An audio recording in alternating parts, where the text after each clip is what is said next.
Good morning, Big Risk Syndicate. And today's question is the Invicta Pro Diver still a good choice in 2025? So let's get into it. I have here, you guessed it, yellow box gives it away, Invicta. So this, I just got this yesterday. Invicta since 1837.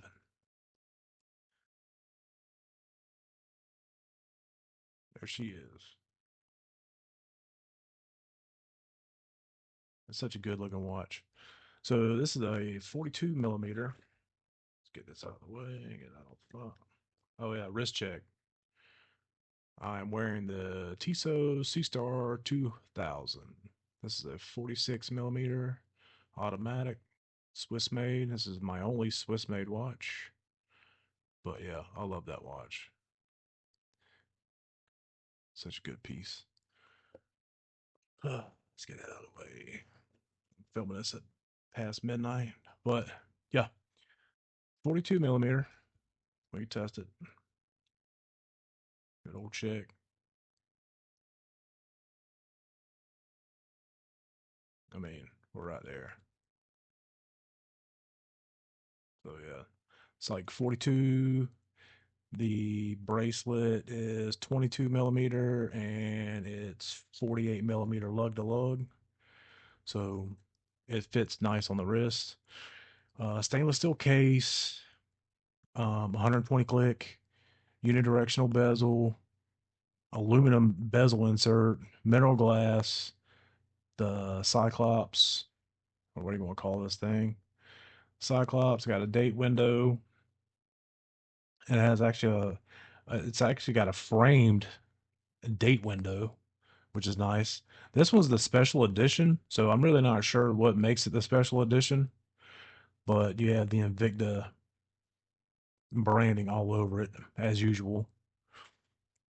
You know, polished on the sides. You got some brushed right here in the corners. Now, this to me is a way better bracelet than the Jubilee. I cannot stand a Jubilee bracelet. It will snatch the hair right out of my arms. It just has a cheap little fold over clasp.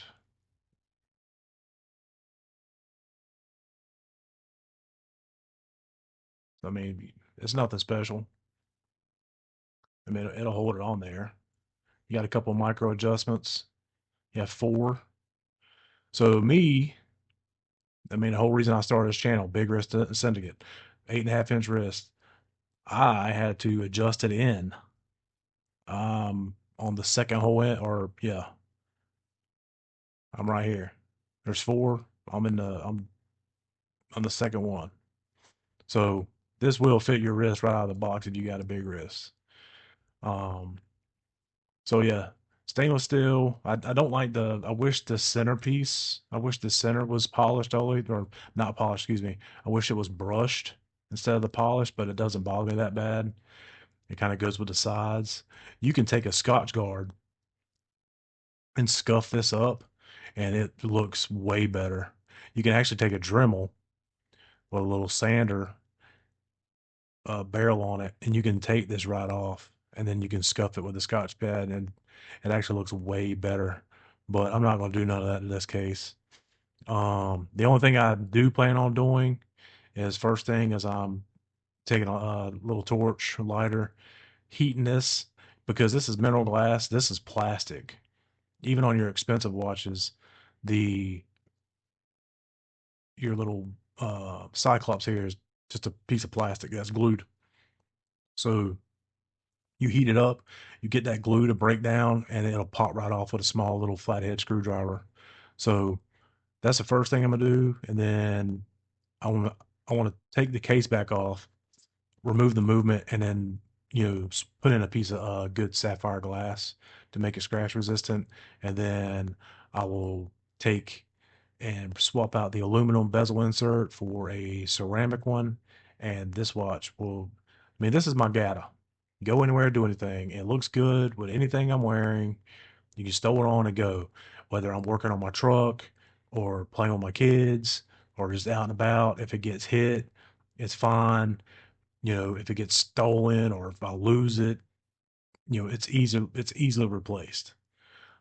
This is the special edition, so I don't know really what makes it a special edition. Maybe because it does have the framed, date window. I'm not sure. It does have the display case back, which almost all automatic Invictus do. It has the. See if you can see it in there. Yeah, there you go. So you can see that movement in there. So, um, what was I getting to? Oh, I want to open it up, take the glass out, swap that out.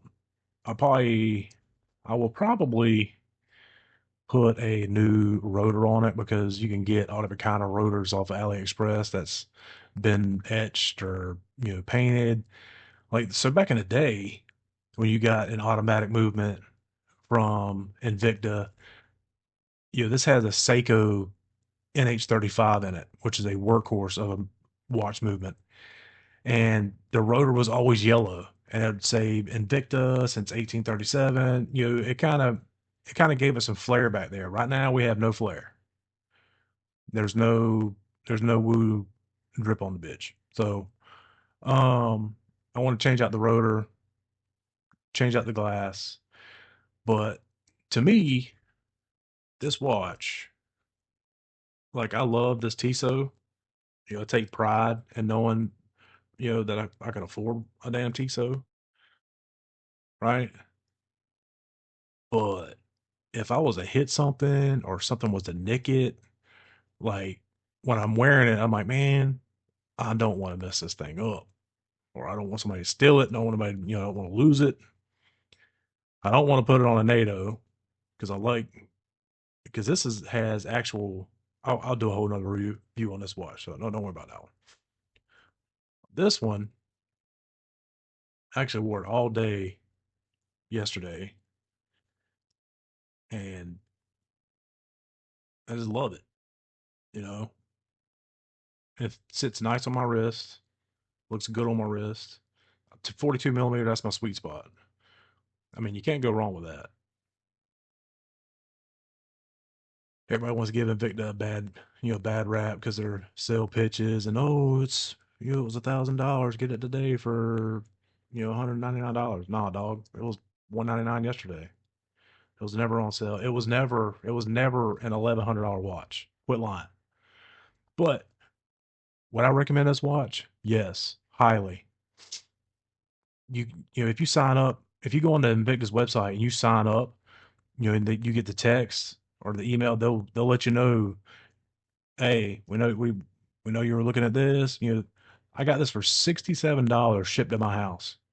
$67 for a NH35 steel case, screw down crown. I mean, it's a good looking watch for $67 in 2025. Would I call it a professional diver? No. Is it a desk diver? Yes.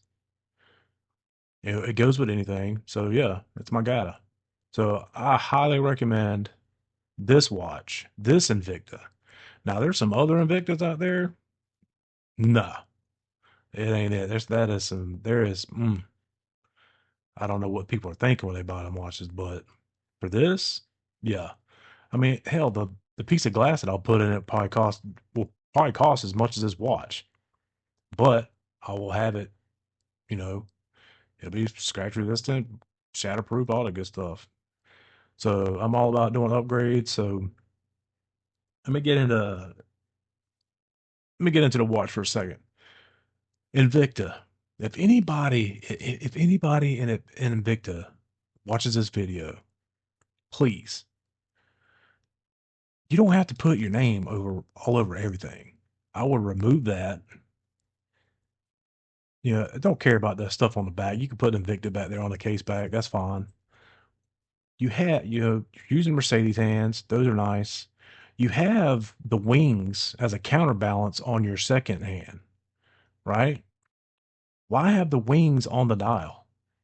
I would remove the wings off of the dial, move the Invicta name up some to where the wings are. I love how clean it is at the bottom. You know, it doesn't have to say professional diver. It doesn't have to have, say, 200 meters of water resistance, which that's great. You know, I love that it says automatic. You know, it's all down here is clean. Love that. But it's the, let's see how close I can get. It's all this stuff at the top. Like, you don't have to have all that, bro. Keep it clean and keep it simple. So yeah, that's the only thing I would change with this. I would like to see them start using more radiant dials, but now they're starting to come out with some texture dials that look really good, but they're quartz movements, and I'm getting away from quartz movements. I like the automatics. But yeah, this to me, 42 millimeter on an 8.5 inch wrist is a certified go. This will and forever be Big Wrist Syndicate approved. Y'all have a great Saturday, and I'm out. Peace.